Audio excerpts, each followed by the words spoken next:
Yesterday state of the art technologies today's retro device. దీని అర్థం ఏంటంటే నిన్నటి బెస్ట్ టెక్నాలజీ ఇవాళ చెత్తతో సమానం. ఇది ఎందుకు అవుతుందంటే ఇప్పుడు మనం చూస్తే మన డెవలప్ అవుతున్న కొద్దీ మనకి ఇంకా కొత్త టెక్నాలజీ న్యూగా ఉండాలి, ఇంకా మన నీడ్స్ అన్నీ సాటిస్ఫై చేయాలి. కానీ ఒక టెక్నాలజీ డెవలప్ అవ్వాలంటే దాని మేజర్ కన్స్టెంట్ వచ్చి మెటీరియల్ అనేది ఎప్పుడు ఒక టెక్నాలజీని అంటే దాన్ని ఫుల్ అచీవ్మెంట్ ఆపుతుంది మెటీరియల్. సో మనకి మెటీరియల్ కంట్రోల్ చాలా ముఖ్యం ఒకవేళ మన టెక్నాలజీ ఇంకా బెటర్ అవ్వాలంటే. కానీ ఒక కొత్త మెటీరియల్ తయారు చేయాలంటే చాలా కష్టం, ఎందుకంటే అన్ని ఎలిమెంట్స్ ఉన్నాయి, అన్ని కాంబినేషన్స్ ఉన్నాయి, చాలా కష్టం అయిపోతుంది. సో అలాగా కానీ మన టెక్నాలజీ కాదు. సో ఇప్పుడు దానికి ఏం చేయొచ్చు అంటే మనం ఆలోచించాల్సింది మన డిజైన్ మెథడాలజీ చూడాలి. ఇప్పుడు మనం ఇంజనీర్స్గా ఎలా ఉంటుందంటే ఫస్ట్ ఎప్పుడు ఎనర్జీని కన్సిడర్ చేస్తాం, అదే నేచర్లో అలా కాదు. నేచర్ ఎప్పుడు ఫస్ట్ తన ఎన్విరాన్మెంట్ని తీసుకొని స్ట్రక్చర్ వాటి నుంచి ఇన్ఫర్మేషన్ గ్యాదర్ చేసుకొని ఏ స్ట్రక్చర్ అయితే బెస్ట్, దానివల్ల నాకు తక్కువ మెటీరియల్ కానీ బెస్ట్ పాసిబుల్ స్ట్రెంత్ ఇస్తుందో అదే ఆలోచిస్తుంది. సో మనం అలాగే లైక్ నేచర్ నుంచి ఇన్స్పైర్ అయ్యి ఆర్ట్ అలా వాడితే అప్పుడు మనకు కావాల్సిన స్ట్రెంగ్త్ అది కూడా తక్కువ మెటీరియల్తో పాసిబుల్ అవుతుంది. మోస్ట్లీ నేచర్లో కూడా ఈ మెటీరియల్స్ అనేదే ఉంటుంది. సో అంటే మనం లోపలికి వెళ్ళి చూస్తే లాటిస్ స్ట్రక్చర్స్ నేచర్ అంతా సెల్లర్ స్ట్రక్చర్స్తో నిండి ఉంటుంది. సో దాని నుంచి ఇన్స్పైర్ అయ్యి మనం చేస్తాం. అలాగే ఇంకోటి కూడా ఉంటుంది, హైరార్కీ ఉంటుంది నేచర్లో. దీని బెస్ట్ ఎగ్జాంపుల్ చెప్పొచ్చు అంటే for suppose air craft wing ఉంది, అది తీసుకుందాం. ఎయిర్ క్రాఫ్ట్ వింగ్లో మనకు చాలా రిక్వైర్మెంట్స్ ఉంటుంది.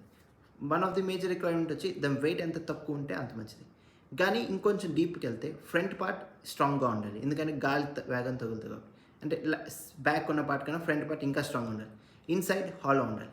సో ఇప్పుడు ఆలోచించండి, ఇన్ని కాన్స్టెంట్స్తో ఒకే ఒక మెటీరియల్తో మనం చేయగలుగుతాం అంటే అన్ని స్ట్రెంగ్త్ ఒకే ఒక దాంతో మనం చేయాలంటే కష్టం. అందుకోసం అంటే ఈ హైరార్కీ వాడతాం. ఇక్కడ ఒక్కొక్క లెవెల్లో ఒక్కొక్క కావాల్సిన ప్రాపర్టీస్ని మనం కోచ్ చేస్తాం. దానివల్ల ఫైనల్ షేప్లో మనకు కావాల్సిన స్ట్రక్చర్ ప్రాపర్టీ వస్తుంది. దీన్ని చేయడానికి one of the best use ఎలాగంటే మెటీరియల్స్. దాంట్లో ఈ TPMS ట్రిపుల్ పీరియాడిక్ మినిమల్ సర్ఫేస్తో ఇంకా ఈజీ, ఎందుకంటే దీని టోపోలజీ కంట్రోల్ చేయడం చాలా ఈజీ. సో ఇక్కడ చూస్తుంది మీరు triple periodic minimal surface, gyroid and primitive. So ఇది నార్మల్ క్యాట్ సాఫ్ట్వేర్తో తయారు చేయడం చాలా కష్టం, అందుకే ఇంకో సాఫ్ట్వేర్ ఉంది లాటిస్ కారక్, దాంతో ఈజీగా మీకు కావాల్సిన TPMS తయారు చేయొచ్చు.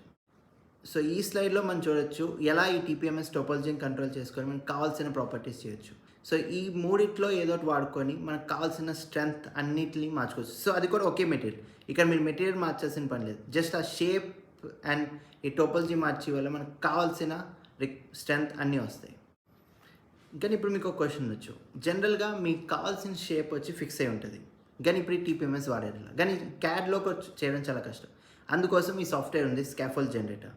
ఇది ఏం చేస్తుందంటే మీ దగ్గర ఫైనల్ షేప్ మీద ఆల్రెడీ ఉంటుంది, దాని STL తీసుకొని అది ఈ సాఫ్ట్వేర్లో ఇన్పుట్ చేయగానే ప్లస్ మీకు కావాల్సిన TPMS సెలెక్ట్ చేసుకొని కావాల్సిన స్టైల్ కూడా ఫార్మాట్ అంటే ఎంత డెన్సిటీ ఉండాలి, ఎలా నెంబర్ ఆఫ్ సెల్స్ ఉండాలి అన్నీ చేస్తే ఆటోమేటిక్గా క్రియేట్ చేస్తుంది. ప్లస్ ఇది ఫ్రీ టు యూస్. సో ఇది ఎంత కాంప్లెక్స్ షేప్, లైక్ సింపుల్ నుంచి complex shape you can choose like scaffold, ఈ స్టాన్ఫోర్డ్ బనీ, దాన్ని కూడా మీరు ఈజీగా ఫిల్ చేయొచ్చు. సింపుల్ సిలిండర్ షేప్ నుంచి కాంప్లెక్స్ స్టాన్ఫోర్డ్ బనీ కూడా మీరు ఈ స్కాఫోల్డ్ జనరేటర్ యూస్ చేసి ఫిల్అప్ చేయొచ్చు.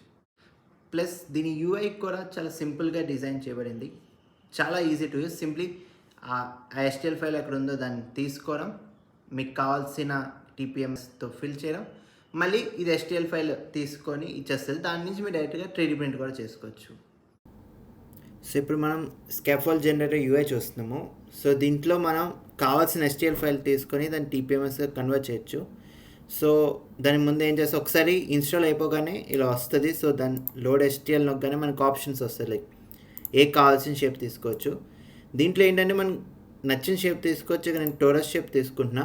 సో ఎలాంటి కాంప్లెక్స్ షేప్ అయినా ఇన్పుట్ చేసుకోవచ్చు, కానీ అది STL ఫైల్లో ఉండాలి.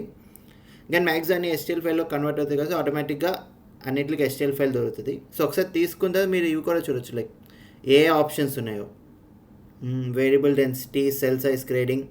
సో మీకు కావాల్సిన TPMSని ఆ స్ట్రక్చర్లో మీకు నచ్చినట్టు లైక్ దాంట్లో ఇన్ఫిల్ చేయొచ్చు. సో ఇప్పుడు వచ్చి లోడ్ అయిందని చూపిస్తుంది. సో ఏ ఆబ్జెక్ట్ లోడ్ అయిపోయిన తర్వాత కూడా మీకు దీంట్లో వస్తుంది లైక్ ఇమేజ్ లోడ్ అయినట్టు. ఒకసారి లోడ్ అయిన తర్వాత మీరేం చేయొచ్చు అంటే కావాల్సిన షేప్ కానీ TPMS తీసుకోవచ్చు. లైక్ గైరాయిడా ఎస్పీ లైక్ కావాల్సింది తీసుకోవచ్చు, గైరాయిడా ఉంచుదాం.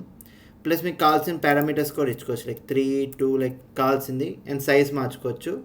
సేమ్ షీట్ అండ్ స్కెల్టల్ ఒకసారి అన్నీ కావాల్సి ఇచ్చుకున్న తర్వాత ప్లాట్ నొక్కా అంటే ఇంకా ఇప్పుడు ఏం చేస్తుందంటే లోపల మనం తీసుకునే టీపీఎంఎస్ అదే షేప్లో మొత్తం ఆ షేప్లోనే మనకి మనకు కావాల్సిన స్ట్రక్చర్ ఫిల్ అవుతుంది. ఇప్పుడు ఎగ్జాంపుల్ టారస్లో సెంటర్ పార్ట్ అంతా లైక్ క్యావిటీ ఉంది, సో అక్కడ ఇప్పుడు మన టీపీఎంఎస్ ఫిల్ అవుతుంది. ఎక్కడైతే సాలిడ్ ఉందో అక్కడే ఫిల్ అవుతుంది. సో ఇప్పుడు మీరు చూడొచ్చు చెప్పినట్టు క్యావిటీ దగ్గర ఫిల్ అవ్వలేదు, ఎక్కడైతే మన ఆబ్జెక్ట్ ఉందో ఎక్కడైతే సాలిడ్ పార్ట్ ఉందో అక్కడే ఫిల్ అవుతుంది. సో దీనివల్ల ఏంటంటే ఇప్పుడు మీకు ఏ షేప్ అయినా తీసుకొని దాంట్లో టీపీఎంఎస్ ఫిల్ చేయొచ్చు. సో ఒకసారి ఇది అయిపోయిన తర్వాత మీరు ఎక్స్పోర్ట్ చేయొచ్చు. కానీ ఎక్స్పోర్ట్ కూడా సేమ్ ఎస్టిఎల్ ఫైల్లోనే అవుతుంది. కానీ ఈ ఎస్టిఎల్ ఫైల్ తీసుకొని మీరు కావాల్సిన 3D ప్రింట్లో కావాల్సిన షేప్లో మళ్ళీ మీరు ప్రింట్ అంటే లైక్ తీసుకొని అది ఆటోమేటిక్ ప్రింట్ అయిపోతుంది బికాజ్ ఎస్టిఎల్ ఫైల్ కాబట్టి. సో తీసుకొని మీకు షేప్ పెట్టుకోవచ్చు, like TPMS taurus save. So ఆటోమేటిక్గా ఎస్టిఎల్ ఫైల్ వస్తుంది, దాంతో ఇంక మీరు నచ్చినట్టు ప్రింట్ చేసుకోవచ్చు.